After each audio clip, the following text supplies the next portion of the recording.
Assalamualaikum warahmatullahi wabarakatuh. Baik, di sini kami dari kelompok 8 mata kuliah pemahaman peserta didik dan pembelajarannya, di mana di sini kami akan mempresentasikan mengenai teori belajar humanistik dari Carl Rogers. Yes.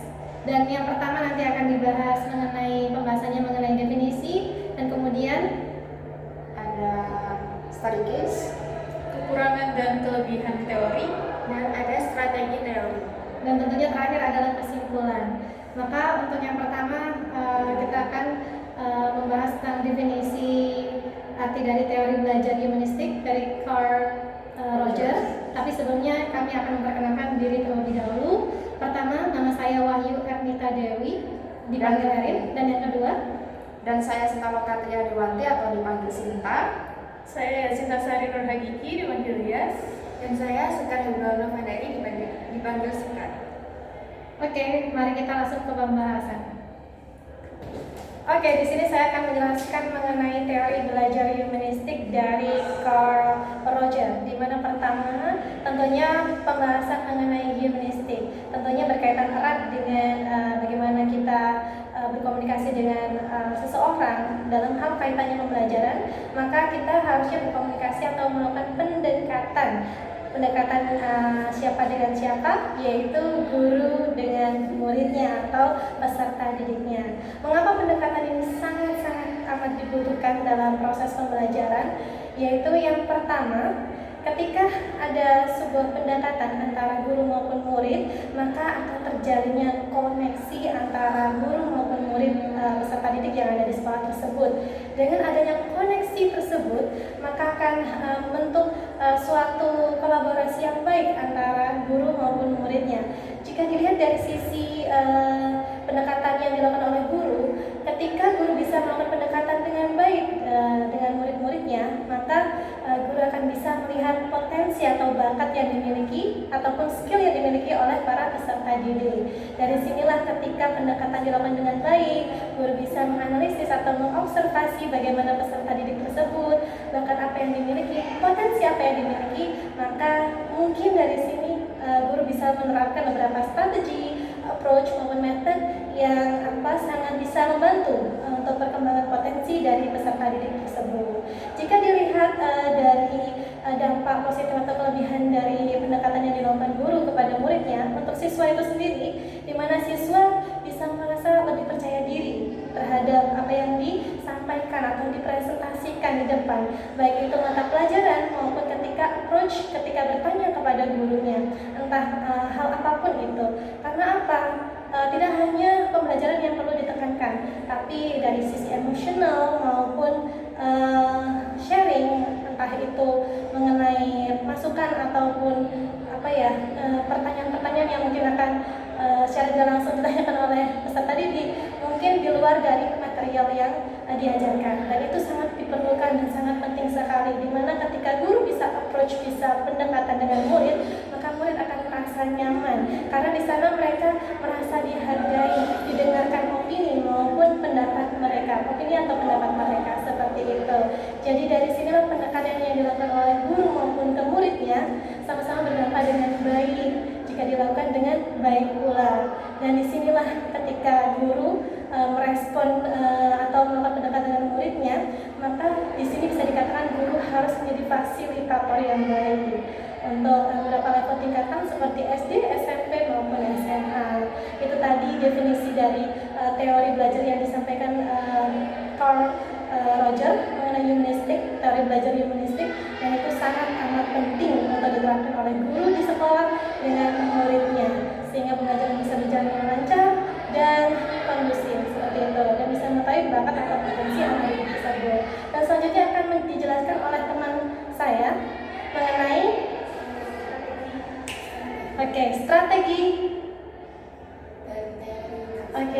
strategi dari teori Carl Rogers. Silahkan. Baik, untuk selanjutnya saya akan menjelaskan strategi dari teori Carl Rogers. Yang pertama, pembelajaran berpusat pada siswa atau learner center. Jadi untuk strategi ini, guru memberikan kesempatan bagi siswa siswa untuk terlibat secara aktif dalam proses belajar, misalnya melalui diskusi. Untuk contoh di dalam kelasnya, guru bisa memberikan topik, misalnya describe your favorite movie and why you like it.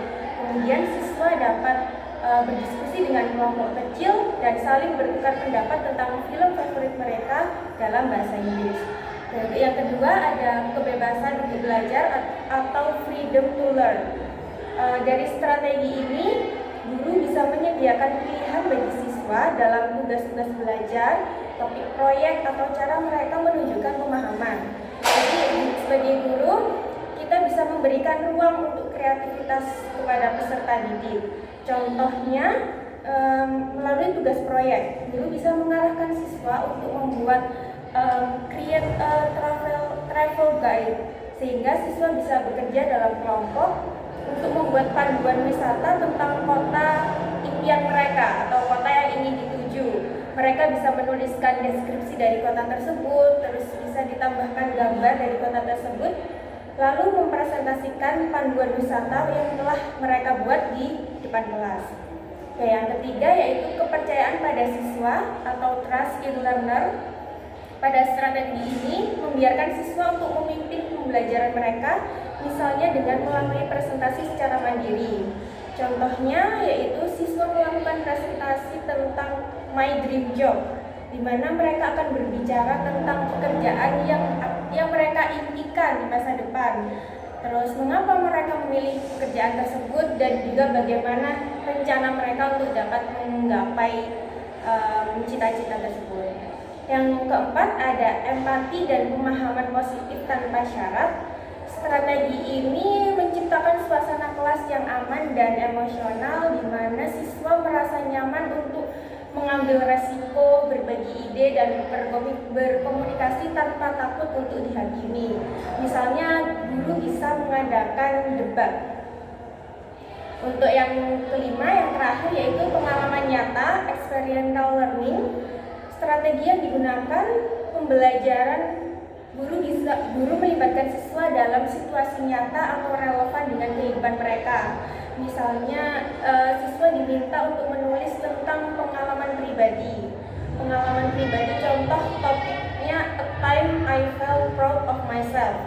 Jadi dalam tulisan tersebut memungkinkan mereka untuk mengekspresikan diri sambil mempraktekkan struktur kalimat dan kosakata. Baik, itu saja untuk strategi dari teori Carl Rogers. Untuk yang berikutnya akan dibahas oleh partner saya. Terima kasih. Oke, baik, di sini saya akan melanjutkan penjelasannya. Saya dengan Sinta. Oke, jadi di sini saya akan menjelaskan beberapa rancangan yang dirancang oleh Carl Rogers untuk mengatasi kasus yang ada di dalam kelas. Nah, di sini saya memaparkan ada situasi atau studi case di sebuah sekolah menengah, seseorang guru bahasa Inggris menghadapi tantangan dalam mengajar siswa di kelasnya. Nah, banyak siswa yang tampaknya tidak termotivasi dan seringkali kurang percaya diri dalam kemampuan mereka. Nah, beberapa siswa juga menunjukkan perilaku yang defensif dan kurang berpartisipasi dalam diskusi kelas. Nah, dalam situasi ini di teorinya Carl Rogers ini ada beberapa rancangan. Yang pertama yaitu menerapkan unconditional positive regard atau penghargaan positif tak bersyarat. Nah, maksud di sini tak bersyarat itu entah siswa menjelaskan atau menjawab dengan benar atau salah, tetap diberi penghargaan atau pujian. Seperti itu. Jadi tidak memandang apakah jawabannya benar atau apakah jawabannya salah. Yang penting siswa diberi pujian karena sudah berani untuk mengutarakan pendapatnya. Itu yang pertama. Yang kedua adalah menggunakan kesesuaian atau congruence. Nah, di sini sebagai guru kita memberikan pengalaman pribadi kita kepada siswa bahwa dulu saya juga tidak paham nih tentang metode atau proses pembelajaran seperti ini. Saya juga kurang paham. Dulu juga saya malu, tapi saya harus berani untuk mengutarakan pendapat. Nah, di situ ketika guru menjelaskan pengalaman pribadinya sehingga siswa bisa menangkap, oh guru aja dulu pernah salah, guru aja dulu pernah begini, berarti saya juga harus bisa begini gitu. Itu untuk rancangan yang kedua. Dan rancangan yang ketiga yang terakhir adalah menciptakan lingkungan yang empatik. Bagaimana cara menciptakan lingkungan yang empatik? Jadi di teori ini cara menciptakannya adalah memberikan waktu khusus di akhir pembelajaran. Jadi di situ guru mengevaluasi, tidak hanya guru dan siswa saling mengevaluasi dan saling curhat. Misalnya guru menanyakan bagaimana pemahaman tentang materi selama pertemuan ini, apakah ada yang kurang atau mungkin ada yang mau sharing permasalahannya, mungkin permasalahan di dalam kelas, ataupun permasalahan pribadi, sehingga guru dan siswa sama-sama tahu nih kondisi dari masing-masing, sehingga pembelajaran di pertemuan kedepannya lebih efektif lagi dan lebih dipahami untuk situasi selanjutnya. Oke, begitu untuk penjelasan dari saya. Selanjutnya akan dijelaskan lanjutan oleh rekan saya. Terima kasih. Selanjutnya saya akan membahas tentang kelebihan dan kekurangan dari teori humanistik dari Carl Rogers ini. Kelebihan dari teori ini pada aplikasinya pada pendidikan siswa, penggunaan yang baik dari teori ini akan meningkatkan minat belajar, kreativitas, dan membentuk pola pikir dan kepribadian positif yang ada pada pendidikan siswa.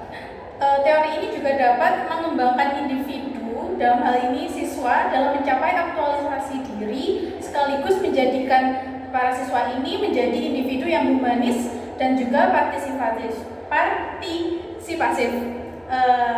Bagaimana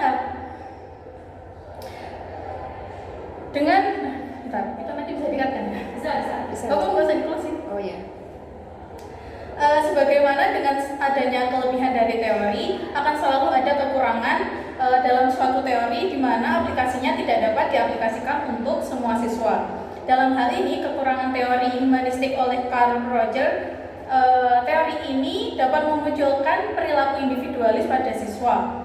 Selanjutnya, karena siswa dituntut untuk bisa mandiri sekaligus meningkatkan kreativitasnya, kegunaan tenaga pengajar sebagai fasilitator bisa menjadi minim peran.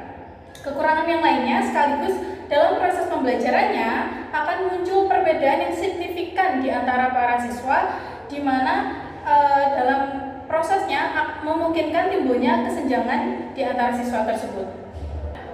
Yang terakhir adalah konklusi dari teori belajar humanistik oleh Carl Rogers. Teori ini pada hakikatnya menawarkan pendekatan yang berpusat pada siswa dan mendorong pengembangan potensi diri sekaligus kreativitas siswa. Namun pada proses pengaplikasiannya membutuhkan komitmen dan keterampilan guru dalam penerapannya. Oke, sekian presentasi dari kelompok 8 mengenai teori pembelajaran humanistik oleh Carl Rogers. Sekian, wassalamualaikum warahmatullahi wabarakatuh.